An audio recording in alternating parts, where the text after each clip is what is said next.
There has been much said on social media in the last 72 hours about the purchasing of 40 Maseratis luxury sedans for APEC.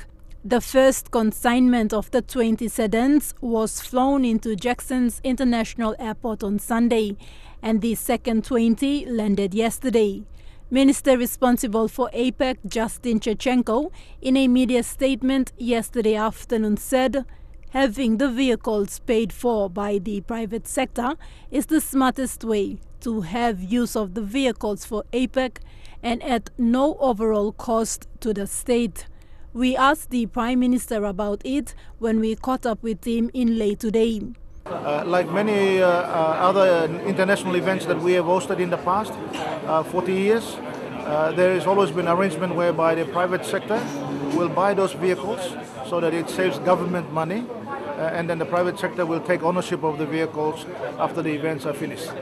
These Maseratis would be the first ever to land on PNG soil and in such a large quantity also.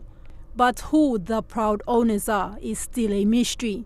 Mr. O'Neill says the cost is not a concern for the government. The government is not paying any funds out of its pocket. It will not be out of any funds.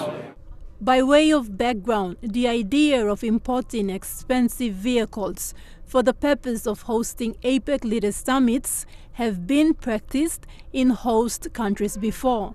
In 2017, the Vietnamese government, through a public-private partnership, imported Audi vehicles to use during the APEC Leaders Week. And in 2015, the Philippines imported 200 units of BMW sedans to ferry world leaders and delegates during the APEC summit. After the meetings, these vehicles were either sold to the public or bought off by the private sector.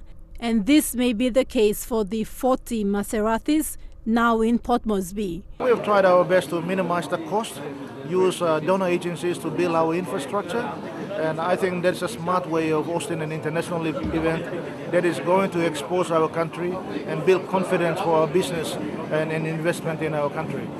Tkatchenko, National EMTV News.